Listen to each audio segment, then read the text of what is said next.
Hello dear students, effective education channel में एक बार फिर से आपका स्वागत है। हम क्लास 6 की इंग्लिश की book a pact with the sun का पहला chapter a tale of two birds पढ़ रहे थे। हमने इस चैप्टर का पहला पार्ट कंप्लीट कर लिया है और हम इस वीडियो में चैप्टर का सेकंड पार्ट शुरू कर रहे हैं। तो आइए बच्चों देखते हैं। सून ही came to a clearing which looked like an आश्रम।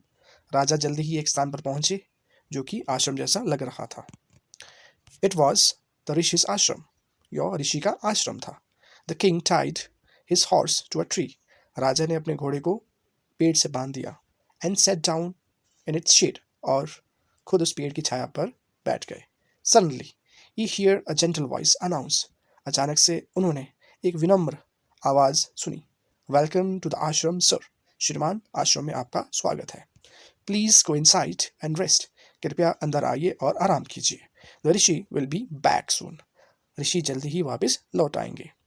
There's some cold water in the pot.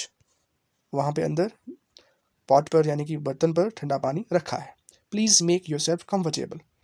कृपया अपने आप को आरामदायक बनाइए, यानी कि आप इसको अपना घर ही समझिए। कहने का मतलब ये है कि आप आराम कीजिए। The king looked up and saw a big brown bird in the tree. राजा ने ऊपर देखा और एक भूरे पक्षी को पेड़ पर बैठा हुआ पाया। He was amazed. वे हैरान हुए। This one looks like the other bird outside the cave. ये बिल्कुल उस गुफा के बाहर जो उन्होंने भूरा बर्ड देखा था, सेम उसी की तरह लग रहा था। He said to himself loudly. और ये बात उन्होंने अपने आप से जोर से कही। You are right. आप बिल्कुल सही है सर, यानी कि श्रीमान। Answer the bird. ये उस बर्ड ने उत्तर दिया। He is my brother. वो मेरा भाई है। But he has made friends with robbers. लेकिन उसने लुटेरों से दोस्ती कर ली है। He now talks as they do. वे अब उन्हीं की तरह बातें करता है। He doesn't talk to me anymore. अब वो मुझसे भी बिल्कुल बात नहीं करता है। Just then the rishi enters the ashram. और उसी समय ऋषि भी आश्रम में पहुंच गए। Welcome sir. आपका स्वागत है श्रीमान। He said to the king. ऋषि ने राजा से कहा। Please come inside and make yourself at home. कृपया अंदर आइए और इसे अपना घर ही समझिए। You look tired. आप थके हुए लग रहे हैं। Rest for a while. थोड़ी देर आराम कीजिए। Then you can share my food. उसके बाद आप मेरा खाना शेयर कर सकते हैं। The king told the rishi the story of two birds and how each had behaved so differently though they looked so alike. और राजा ने ऋषि को वह सारी कहानी बताई इन दो बर्ड्स की कि वो एक जैसे होते हुए भी बिल्कुल अलग अलग व्यवहार कर रहे थे। The forest is full of surprises, he said. और राजा ने कहा कि यह जंगल रहस्यों से भरा पड़ा है। The holy man smiled and said. holy man कहा गया है ऋषि के लिए, यानी कि ऋषि ने मुस्कुराते हुए कहा। After all, one is known by the company one keeps. यानी कि वास्तव में अगर हम कहें, कोई भी व्यक्ति जाना जाता है कि वो किसके साथ रहता है, यानी कि इंसान जिस संगति में रहता है वह उसी की तरह बन जाता है। यहाँ पे इसका कहने का मतलब ये है। That bird has always heard the talk of robbers. यानी कि पहले वाले पक्षी ने रॉबर्स की बातें सुनी है। He imitates them and talk about robbing people.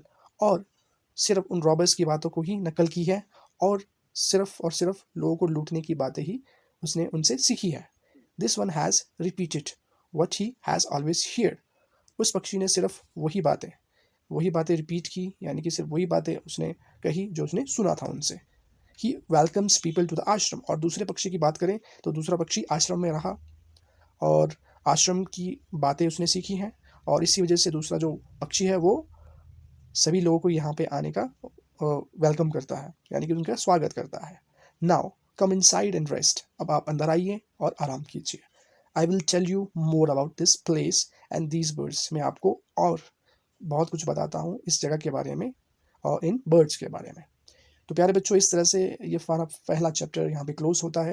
I hope आपको अच्छा लगा होगा।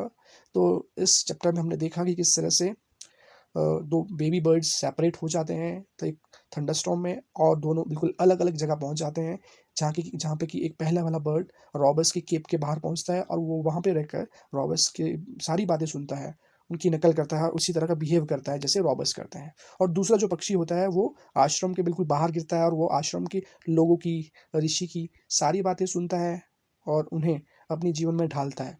तो इस चैप्टर से हमें ये शिक्षा मिलती है कि कोई भी व्यक्ति बिल्कुल सेम वैसे ही बिहेव करेगा वो जिस संगति में रहेगा। तो आई होप आपको ये शिक्षा मिली होगी कि हमें अच्छी संगति में रहना है और अच्छी तरह से हमें बिहेव करना है सभी के साथ में।